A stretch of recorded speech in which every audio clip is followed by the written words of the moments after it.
नमस्कार, व्हीएन चॅनलमध्ये आपले स्वागत आहे। आज दिनांक 26 जुलै 2025 रोजी लोहारे निमगाव जाळी रोड तालुका संगमनेर जिल्हा अहिल्यानगर येथे गोरक्षवाडी बंदिस्त नलिका वितरण प्रणाली लोकार्पण सोहळा माननीय डॉक्टर सुजयदादा विखे पाटील यांच्या शुभ हस्ते करण्यात आला। त्यावेळेस लाभधारक शेतकरी मोठ्या प्रमाणात उपस्थित होते। त्या ठिकाणी डॉक्टर सुजयदादा विखे पाटील यांनी गोरक्षवाडी बंदिस्त नलिका वितरण प्रणाली या ठिकाणी डॉक्टर सुजयदादा विखे यांनी शब्द दिला होता तो त्यांनी पूर्ण केलेला आहे। त्यामुळे त्या ठिकाणी अतिशय आनंदाच्या वातावरणामध्ये लाभधारक शेतकऱ्यांनी डॉक्टर सुजयदादा विखे पाटील यांचे आभार मानले। त्या ठिकाणी गोरक्षवाडी, औरंगपूर, निमगाव जाळी, गोगलगाव या ठिकाणाहून लाभधारक शेतकरी मोठ्या प्रमाणात उपस्थित होते। लोहारे, निमगाव जाळी, औरंगपूर, गोगलगाव या ठिकाणी अतिशय आनंदमय वातावरणामध्ये हा लोकार्पण सोहळा डॉक्टर सुजय विखे पाटील यांच्या शुभ हस्ते पार पडला। ज्या परिसरामध्ये पाणी सोडलं जातं अशा लाभ क्षेत्रातील गोरक्षवाडी, औरंगपूर, निमगाव जाळी, लोहारे काही परिसर अशा सगळ्या परिसरातले उपस्थित असलेले सर्व सन्माननीय शेतकरी बांधव, आलेल्या आमच्या माता भगिनी, व्यासपीठावरील सन्माननीय जोदळे साहेब, माननीय कैलास नाना, माननीय बच्चू पाटील, माननीय गीताराम पाटील, माननीय विजयराजे डेंगळे, सरपंच औरंगपूरच्या माननीय लक्ष्मीबाई वागचौरे, उपसरपंच माननीय मीनाक्षीताई वदक, माननीय इंद्रमानजी तांबे, माननीय श्री भाऊसाहेबजी तळोले, माननीय कारभारनाथ चोपडे, माननीय लक्ष्मणजी चोपडे, माननीय बाळासाहेबजी गिरी, माननीय श्री नानासाहेबजी ज्ञानदेवजी वदक, माननीय सुरेशजी डेंगळे, माननीय अमोलजी जोंधळे, माननीय ज्ञानेश्वरजी डेंगळे, आलेले सर्व आमच्या पाटबंधारे विभागातील माननीय कवडे साहेब, गायकवाड साहेब व सर्व सन्माननीय अधिकारी वर्ग, आलेले सर्व सन्माननीय शेतकरी आणि मित्रांनो, सर्वात प्रथम या कार्यक्रमाला यायला उशीर झाल्याबद्दल मी आपली सगळ्यांची दिलगिरी व्यक्त करतो। कार्यक्रम हा खरा नामदार साहेबांनी घेतलेला होता, पण गोरक्षवाडीला पाणी सोडण्यात हे माझ्याच नशीब म्हणून माझा नंबर लागला। माझा कधी हा प्रसंगही नाही। मला काही काल लोक येऊन भेटले आणि ते म्हटले की दादा तुम्ही आलं पाहिजे। म्हटलं मी फक्त काम करणार आहे। ज्या व्यक्तीमुळे खरं हे शक्य झालं मला देखील करायला, असे माननीय नामदार राधाकृष्ण विखे पाटील साहेब यांच्याच हस्ते हा कार्यक्रम झाला पाहिजे।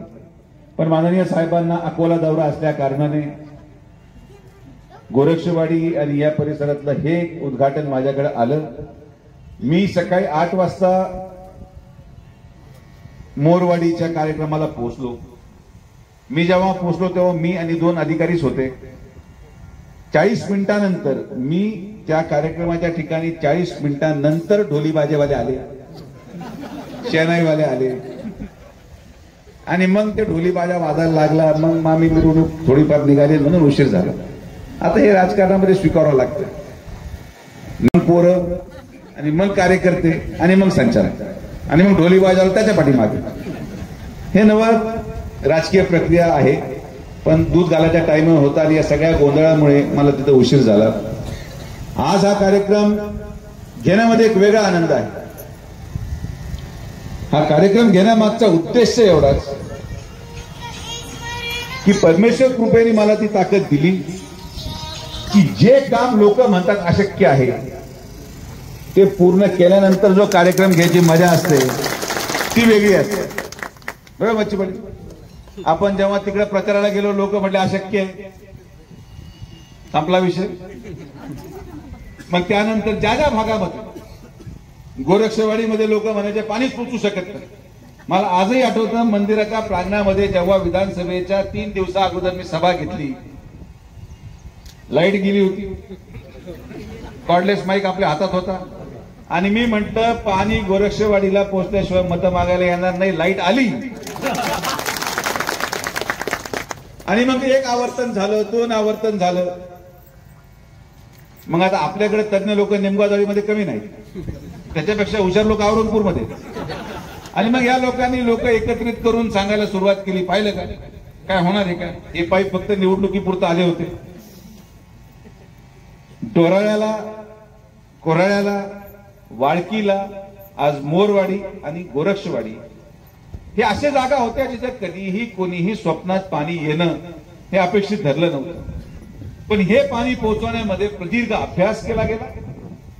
या अभ्यासातून निधीची तरतूद केली गेली आणि ज्या जनतेने आपल्या मतातून माननीय आमदार राधाकृष्ण विखे पाटील साहेबांना आमदार केलं आणि तुम्ही एवढं मोठं मताधिक्य दिलं की माननीय मुख्यमंत्री देवेंद्र फडणवीस साहेबांनी त्यांनी जलसंपदा विभागाची जबाबदारी दिली आणि आज ती जबाबदारी मिळाल्यानंतर हे येणारं पाणी हे सगळं तुमच्या मताचा परिणाम आहे. आजचा हा कार्यक्रम त्या सगळ्या कार्यकर्त्यांचा विजय आहे. जे कार्यकर्ते 40 वर्षापासून ज्यांनी विखे पाटील परिवाराला कधी सोडलं नाही, ज्यांना वर्षानुवर्ष हे टोमणे दिले गेले की तुमच्या साहेबांमधून काय पाणी येणार नाही, आमचे साहेब आणतील असे म्हणणारे लोक होते. आणि मग आज त्या लोकांना कळालं की त्यांचे साहेब गेले आणि मग पाणी आलं आणि आमचे साहेब इथल्या इथंच उभे आहेत.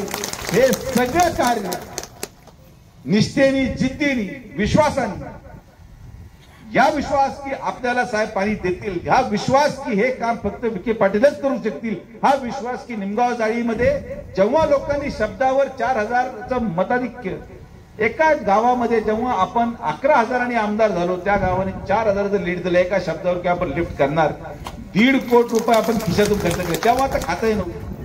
आता कुठं पाईप टाकून पाहिजे तुम्ही सांगा. असा कुठलाही भाग ज्या परिसरामध्ये पाणी पोहोचलेलं नाही, मला काही आता लगेच घाई करायची आवश्यकता नव्हती. विधानसभा झाली, 70,000चं मताधिक्य आपल्याला मिळालं, मी निवांत बसू शकलो असतो. जाऊ दे आता पुढच्या विधानसभेपर्यंत शब्द दिला. मी त्यांना काय शब्द दिला होता, पुढच्या आमदारकीला मत मागायला येणार नाही. म्हणजे 2029 5 वर्ष माझ्याकडे होते, पण मला तर राहवलं जात नाही. आम्ही बसलो, अधिकाऱ्यांबरोबर मीटिंग घेतली.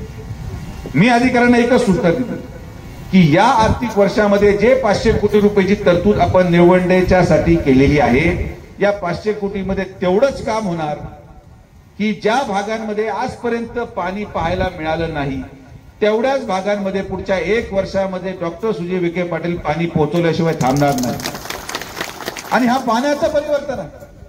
हे पाणी सर्वसामान्य जनमानसाच्या कल्याणासाठी जे स्वप्न कैलासवासी बाळासाहेब विखे पाटलांनी पाहिलं ते स्वप्न पूर्ती करण्याचा मान त्यांच्याच मुलाला म्हणजे नामदार राधाकृष्ण विखे पाटील साहेबांना मिळाला. आणि आज निस्वार्थ भावनेने आपण या सगळ्या गावांमध्ये जाता जाता, मी तुम्हाला साहेब आश्चर्यचकित गोष्ट सांगतो की मी मतपरिवर्तन होताना पाहिलं. लोक वर्षानुवर्ष आपल्या विरोधात होते, पण पाणी पाहून लोक आपल्याकडे वळाले. आणि जेव्हा मी डोराळ्यामध्ये जलपूजनाच्या कार्यक्रमासाठी गेलो, डोळ्यामध्ये कार्यक्रम संपल्यानंतर 2 ज्येष्ठ नागरिक टोपीवाले यांनी माझा येऊन सत्कार केला आणि त्यांना पहिला प्रश्न होता, तुम्ही आम्हाला ओळखलं का? मी त्यांना कधीच पाहिलं नव्हतं. मी म्हटलं साहेब मी तुम्हाला काय ओळखत नाही. ते म्हटले आम्ही दोघं ते आहोत जे 18 वर्षापासून तुमच्या विरोधात भूत लावतो. 18 वर्षापासून आम्ही तुमच्या विरोधात भूत लावणारे आम्हीच दोघं आहोत. बाकी सगळे तुम्ही मिळवून घेतले, पण आम्ही तुमच्या हाती काय लागलेलो नाही. पण आज गावामध्ये पाणी आल्यामुळं मरूपर्यंत तुमच्याच बूथवर आम्ही बसणार हा शब्द त्यांनी त्या ठिकाणी केला. म्हणजे 2 लोकांचं मत परिवर्तन करायला 500 कोटी रुपये खर्च झाले आणि मग ते 2 लोकांचं मत परिवर्तन झालं.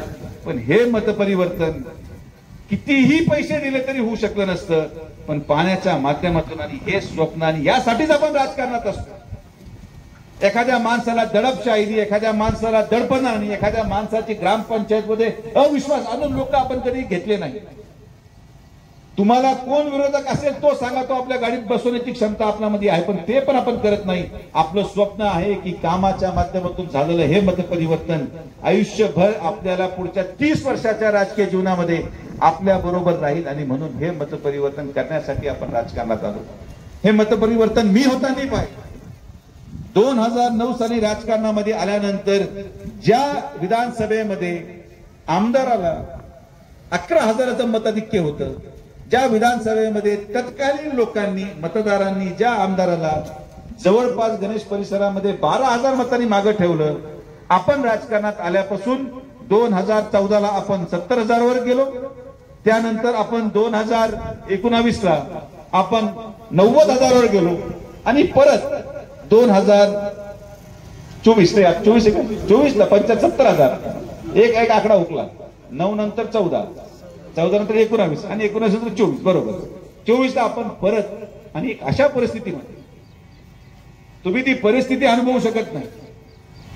गणेश कारखान्याला आपला पराभव झाला, लोकसभेला आपला पराभव झाला आणि मग ही भावना काही लोकांमध्ये निर्माण झाली की आता या परिवाराला या महाराष्ट्राच्या राजकीय व्यासपटलावरून आपण संपून टाकू. यासाठी रणनीती आखली गेली, भाषणं झाली, चर्चा झाली, लोकांना आमिष दाखवले गेले. पण या मतदारसंघाच्या गोरगरीब जनतेने आमच्या परिवाराचे 50 वर्षाचा त्याग लक्षात घेऊन जेव्हा मतदाराला बाहेर पडले या विश्वासाने की आपल्याला जर आपल्या मुलांना उज्ज्वल आयुष्य द्यायचं असेल तर माननीय नामदार राधाकृष्ण विखे पाटील साहेबांशिवाय पर्याय नाही. आणि म्हणून बाहेर निघून बटन दाबून 70,000चं मताधिक्य आपण या विधानसभेमध्ये साहेबांना दिलं. अविश्वसनीय निवडणूक होती. इतर वेळेस नाना निवडणूक होत असताना लोक म्हणायचे तिकडे इकडे सेटिंग झाली. माझी इच्छा होती एकदा आऱ्या पार होऊन जाऊ. प्रत्येक वेळेस या चर्चा व्हायच्या आणि मला आनंद वाटतो की 2024 ची ही निवडणूक यामध्ये विरोधकांनी सगळी ताकद राज्यस्तराची, देश पातळीवरची, अर्थकारणाची, शेजारची, कामगारांची, यंत्रणेची, गणेशच्या संचालकांची, गणेशच्या कामगारांची जे काही करू शकले ते सगळं करून मला आनंद या गोष्टीचा वाटतो की आता कायमचा हा विषय संपला. आता यापुढे जे लोक दगडापुढे डोकं आपटत होते त्यांना विनंती की आता चालत्या गाडीत बसून घ्या, कारण की आपण विकासासाठी इथं आहोत. आम्हाला कोणाबद्दल द्वेष नाही, आम्हाला कोणाबद्दल रागही नाही. आमचं काम आहे प्रत्येक शेतकऱ्यापर्यंत पाणी पोहोचवण्याचं, ते आम्ही करायला निघालेलो आहोत. आमचं काम आहे की प्रत्येक शेतकऱ्याला त्याच्या हक्काचा न्याय देण्यासाठी आपण काम करत आहोत. ते आपला उद्देश आहे आणि हा उद्देश पार पाडत असताना आपल्याला सगळ्यांना एकत्रित राहून काम करायचं, आपल्याला सगळ्यांना एकामेकाला साथ देऊन काम करायचं. आणि म्हणून माझी विनंती आहे की ज्या ज्या लोकांनी चाऱ्या बुजवल्या, ज्या ज्या लोकांनी पाण्याची अडवणूक केलेली आहे, अनेक लोक असे आहेत जे सप्त्याला वर्गणीही देतात, महाप्रसादही ठेवतात, मंदिरामध्ये कलश लावायला पैसे देतात. पण जर तुम्ही शेतकऱ्यांचं पाणी अडवत असाल तर याच्या इतकं मोठं पापच नाही, याच्या इतकं मोठं पाप नाही. तुम्ही किती जरी धर्म केले, किती जरी पारायण केले, किती जरी कीर्तन केले, पण जर तुम्ही पाणी अडवत असाल तर तुम्हाला कधीही परमेश्वर आशीर्वाद देऊ शकत नाही. आणि याचं सगळ्यात जिवंत उदाहरण तुमच्या पुढे उभं आहे की लोकसभेच्या पराभवानंतर 3 महिन्यामध्ये आपल्या पायावर उभं राहून जे जे लोक यासाठी कारणीभूत होते त्या सगळ्यांना तुमच्या आशीर्वादाने उत्तर देऊन आज तुमच्या पुढे जर मी उभा आहे तर याचं एकमेव कारण की गोरगरिबांचे आशीर्वाद. याचं दुसरं काहीच कारण नाही. सर्वसामान्य माणसाच्या विचाराची ताकद मला मिळाली, संगमनेर मतदारसंघाच्या युवकांची ताकद मला मिळाली. आणि तुम्हाला एक गोष्ट आवर्जून सांगतो की काम हे लपत नसतं. किती जरी संकट आलं तरी लोक, आणि या मतदारसंघाच्या रचनेमध्ये मी आवर्जून सांगेल की नाना गाव पातळीवर तुमच्या विरोधामध्ये, निमगाव जाळीमध्ये तुमच्या विरोधामध्ये जे कट्टर विरोधक आहेत ते देखील कुठेतरी भाषण करत असतील, पण जेव्हा ते मतदान टाकण्यासाठी त्या खोलीत येतात तर ते आपलंच बटन दाबतात. कारण की त्यांना हे माहिती आहे की इथं आपण यांच्या नादी लागलो, ठीक आहे आपले तिकडे कार्यक्रम चालू आहे म्हणून आपण करतो, पण आपण जर चुकीचं बटन दाबलं तर आपल्या मुलाचं काय, हा विचार विरोधक देखील या मतदारसंघामध्ये. शेजारी परिस्थिती बाबतीत मी बोलणार नाही, मला राजकारण करायचं नाही, पण आज लोहारे सारखे गाव, या लोहाऱ्या गावाने कधी पाणीच पाहिलं नव्हतं. आज या निवडे लाभ क्षेत्रातल्या गावांपैकी सगळ्यात जास्त पाण्याचा लाभ हा लोहारे गावाला होतो. आणि अवघ्या 2 वर्ष थांबा, तुम्ही 2 वर्षामध्ये पाहाल की ज्या गावाला कदाचित असे परिवार होते जिथं खायला सुद्धा काही ठिकाणी महाग होते, लोक रोजंदारीवर जात होते, 2 वर्षामध्ये प्रत्येक घरापुढं तुम्हाला तिथं 4 चाकी गाडी दिसल्याशिवाय राहणार नाही. हे परिवर्तन आपण करून दाखवलं. हे पाण्याची ताकद आहे. आणि तुमच्या आशीर्वादामुळे तुम्ही मतदान टाकलं, तुम्ही विश्वास ठेवला आणि तुमच्या विश्वासाचा परिणाम की आता पाणी सोडण्याचे जे फाटका आहेत त्याचे बटन आपल्याकडे. तुम्ही साहेबांना भेटले, बटन दाबलं का पाणी सुरू. तुम्ही म्हणते थांबा, बटन थांबलं. पण मी अधिकाऱ्यांना आवर्जून सांगतो की जोपर्यंत आता या भागांमधून असा अर्ज येत नाही की कृपया करून पाणी बंद करा, तोपर्यंत पाणी बंद करायचं नाही. आणि त्याची सुरुवात झालेली आहे आपल्या बबनराव काळेंपासून. बबनराव काळेंच्या घरात काल रात्री पाणी गेलं आणि ते म्हणते करून पाणी सादतपूरचं बंद करा. हे आपल्याला करायचं. जे अर्ज पाणी मागण्यासाठी 30 वर्ष फिरले ते जोपर्यंत पाणी बंद करण्यासाठी होत नाही तोपर्यंत रात्रभर सुजय विखे काम करत राहणारा शब्द तुम्हाला या कार्यक्रमाच्या निमित्ताने देतो. हे परिवर्तन या पाण्याच्या माध्यमातून या परिसराचा आणि या जनतेचा विकास करण्याचा ध्यास राज्याचे मुख्यमंत्री माननीय देवेंद्र फडणवीस साहेबांच्या नेतृत्वाखाली आपण कार्य करत आहोत. देशाचे लाडके प्रधानमंत्री माननीय नरेंद्र मोदींच्या हस्ते या निळवंडे धरणाचं लोकार्पण झालं आणि म्हणून त्यांनी सुरुवात केलेली जी मोहीम आहे, त्यांनी उद्घाटन केलेलं जे काम आहे ते काम शेवटच्या लाभार्थ्यापर्यंत पोहोचवण्याची जबाबदारी साहेबांवर आली. आपले लोक अनेक ठिकाणी विचार करतात, अनेक ठिकाणी हा चर्चा होते काय होतं काय नाही. मी तुम्हाला सगळ्यात पहिली विनंती करतो, टीव्ही पाहायचं बंद करा, चर्चा बंद करा. आपण निष्ठेने काम करतो, आपण जिद्दीने काम करतो, आपण कोणाचं आजपर्यंत कधी वाईट केलं नाही. आणि म्हणून साईबाबा आणि छत्रपती शिवाजी महाराजांच्या आशीर्वादाने मी तुम्हाला सगळ्यांसमक्ष सांगतो की आपलंही कधी वाईट होणार नाही. ही काही दगडावरची रेष.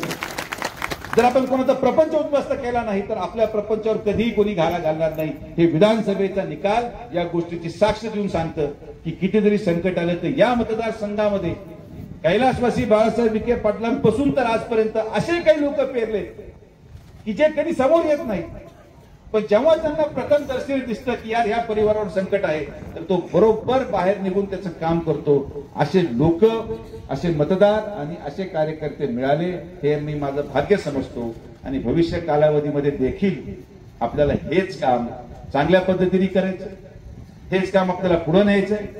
आणि या परिसरामध्ये मी अधिकाऱ्यांना देखील सूचना दिली की या पूर्ण निळवंडे लाभ क्षेत्राचा नकाशा घेऊन बसा. मी पुढच्या आठवड्यात बसणार आहे आणि जे जे भागामध्ये मागच्या 4 आवर्तनामध्ये पाणी पोहोचलेलं नाही अशा आवर्तनाच्या परिसरामधल्या सगळ्या क्षेत्राला तुम्ही एका लाल मार्करने आपण मार्क करू. एकदा जागा निश्चित झाल्या की इथं पाणी आपण 4 आवर्तन झाले पण या भागामध्ये अजून पाणी पोहोचलेलं नाही. तुम्हाला शब्द देतो पुढच्या 1 वर्षामध्ये या सगळ्या भागांमध्ये जोपर्यंत ते लालचं हिरवं होत नाही तोपर्यंत आपण थांबणार. या अगोदर चुकीचे निर्णय घेतले. जो काही पैसा आला तो फक्त कालव्यांच्या कामाला, धरणाचं पुरतं कामच होत नव्हतं आणि प्रत्येकाने फोटो काढले. 20 वर्षापासून त्या भोगद्यामध्ये हेल्मेट घालून किती पुढाऱ्यांचे फोटो निघाले असतील मला माहिती नाही.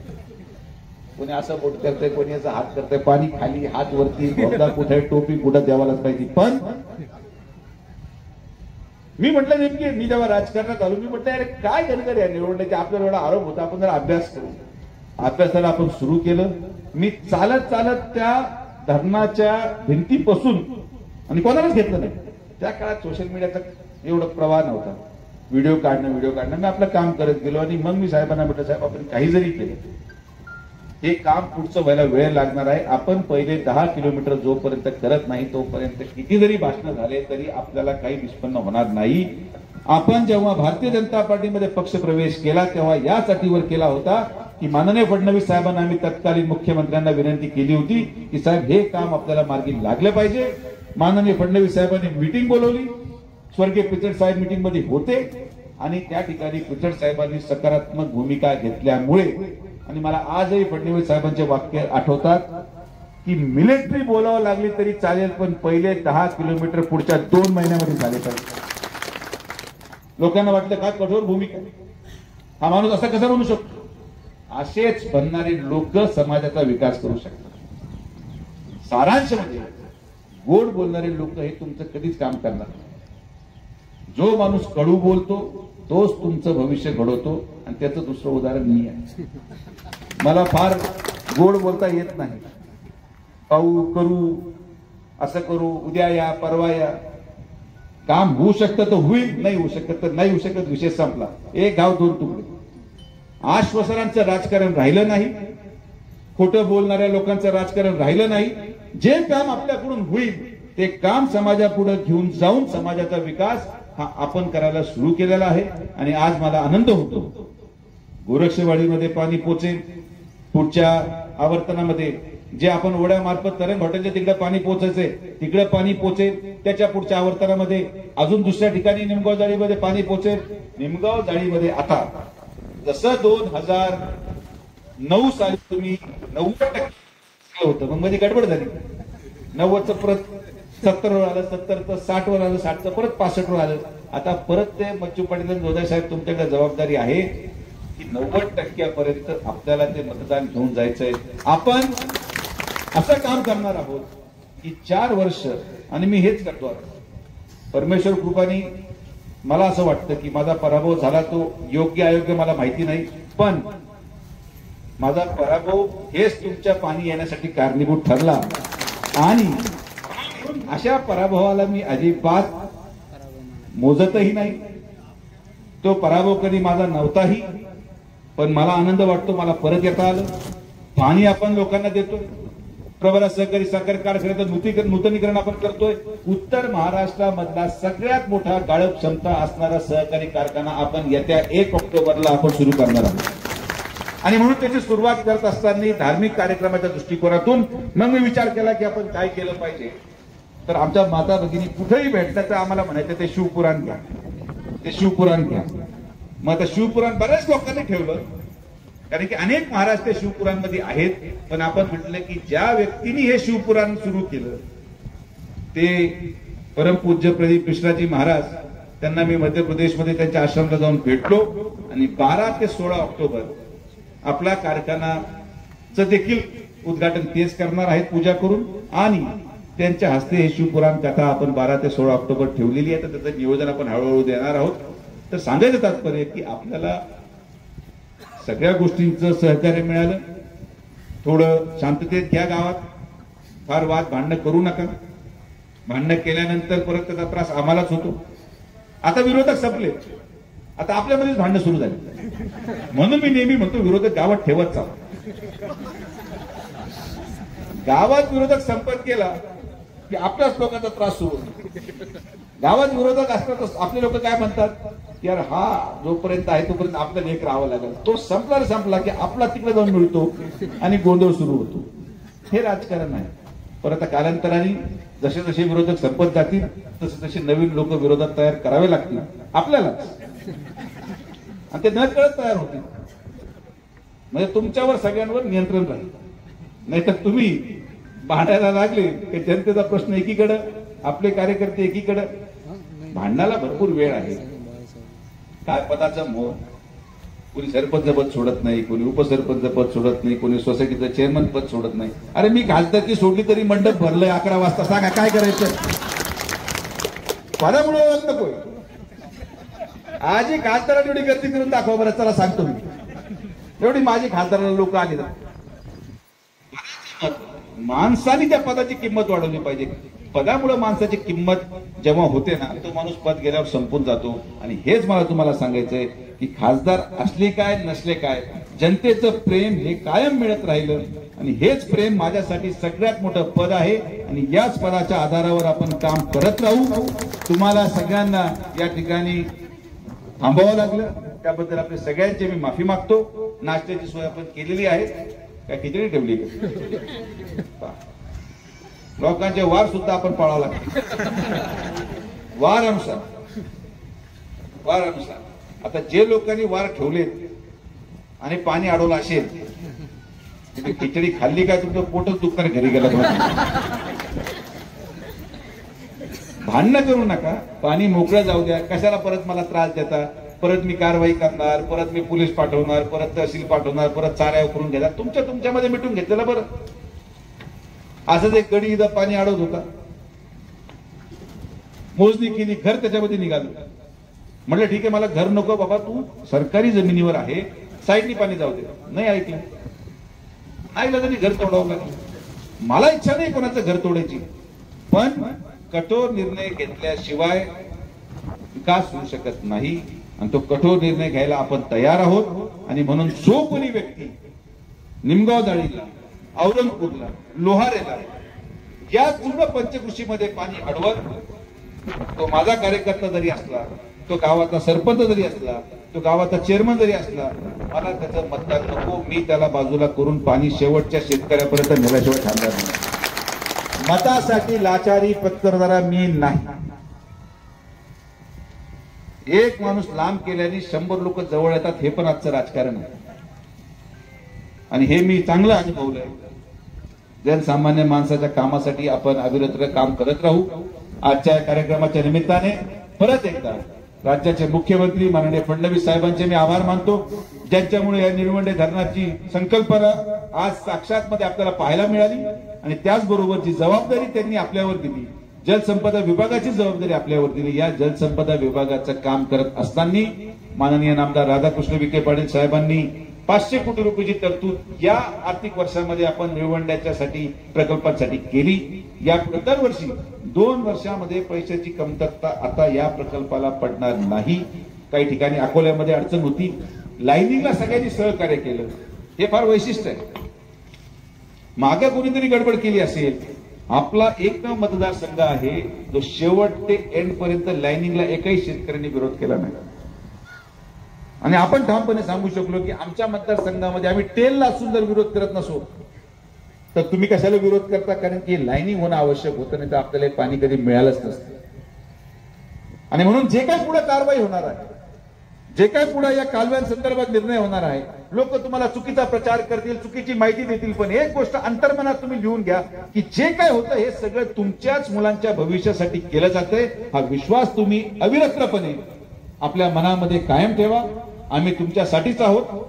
शेवटी तुम्ही कुठे जरी गेले तरी आम्हीच आहोत आणि आम्ही कुठे जरी गेलो तरी तुम्हीच आहोत.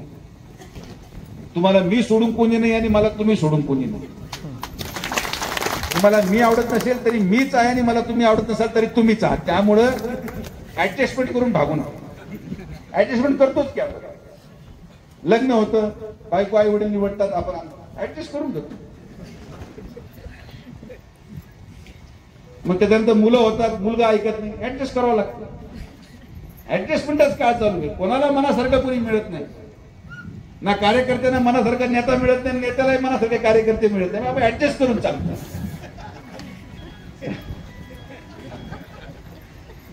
ज्यांना हे कळालं समजून घेतो, तुम्ही माझ्यावर ऍडजस्ट करून राहिले.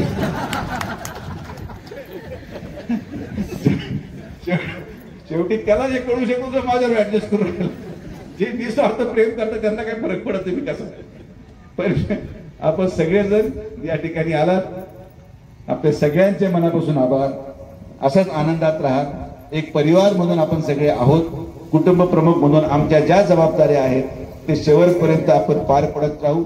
आणि अजिबात कुठल्याही गोष्टीचं टेन्शन घेऊ नका. माझ्याकडे पाहत राहा. मी जोपर्यंत हसतोय म्हणजे सगळ्या गोष्टी रुळावर आहेत. त्यामुळे अजिबात काय टेन्शन घ्यायची आवश्यकता नाही. आपण कालही इथं होतो, आजही इथं आहोत, तरी उद्या तिथंच राहणार जिथं आपल्याला जबाबदारी दिली गेलेली आहे. तर आपण सगळे जर आलात, सगळ्यांचे मनापासून आभार. जय हिंद, जय महाराष्ट्र, जय श्रीराम. धन्यवाद दादा. यानंतर दादांचा या ठिकाणी सत्कार संपन्न होईल. समस्त ग्रामस्थ, औरंगापूरचे विविध कार्यकारी सहकारी सेवा सोसायटीचे चेअरमन, व्हाईस चेअरमन, त्याचबरोबर ग्रामपंचायतचे सरपंच, उपसरपंच आणि सर्व सदस्य, त्यानंतर समस्त ग्रामस्थ, गोरक्षवाडी यांच्याही वतीनं दादांचा या ठिकाणी सत्कार. थांबून राहा, कृपया विनंती आहे. सत्काराचा कार्यक्रम होऊ द्या, त्यानंतर उठा. सगळ्यांचे सत्कार होणार आहेत. या ठिकाणी बसून राहा. सर्वांच्या नाश्त्याची सोय या ठिकाणी केलेली आहे. समस्त ग्रामस्थ, औरंगापूर, गोरक्षवाडी आणि परिसराच्या वतीनं दादांचा या ठिकाणी सत्कार संपन्न होतोय. कृपया गर्दी करू नका. सर्वांचे सत्कार या ठिकाणी स्वीकारले जातील.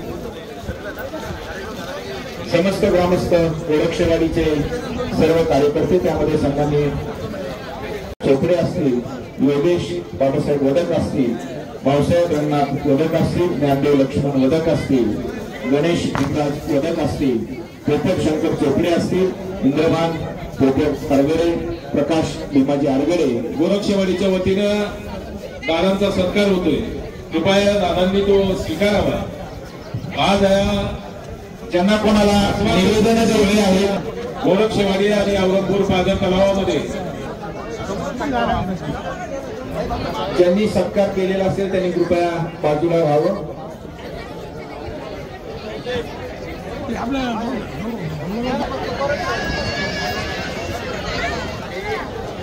औरंगपूर ग्रामस्थांच्या वतीनं त्याचबरोबर गोरक्षवाडी ग्रामस्थांच्या वतीनं दादांचा सत्कार संपन्न होतो.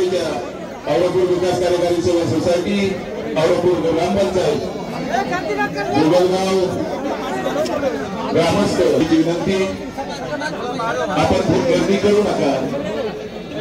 गोरक्षवाडी व औरंगपूर ग्रामस्थांनी दादांचा सत्कार करावा. आणि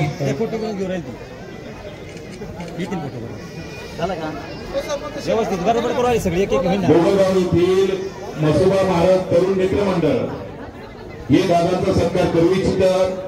कृपया दादांनी ते स्वीकारावा. असे दादांना मी दादांचे आभार मानतो.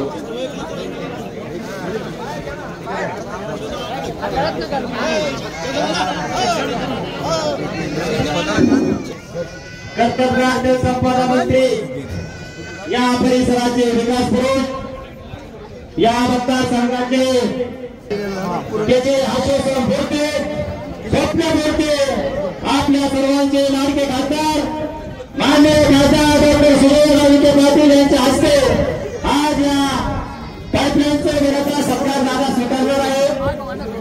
तेव्हा कुणी या ठिकाणी गाडी गडबड करू नये. दादा थांबणार आहे.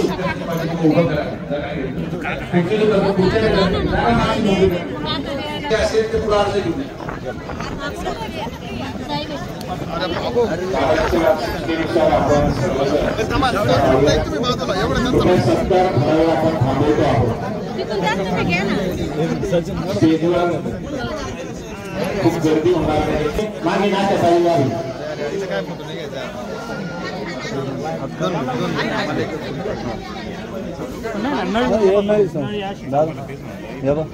पाणी चालत नाही. 7,000 रुपये एका रात्री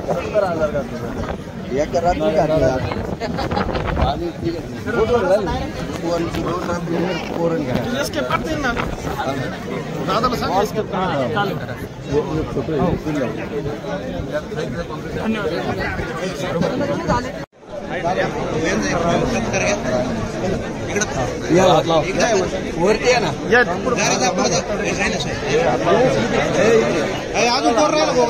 सरपंच पुढे थोडं, सरपंच पुढे सरपंचाला मागणे आगे बढो. इकडे बा सगळे, इकडे बा समोर.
नंबर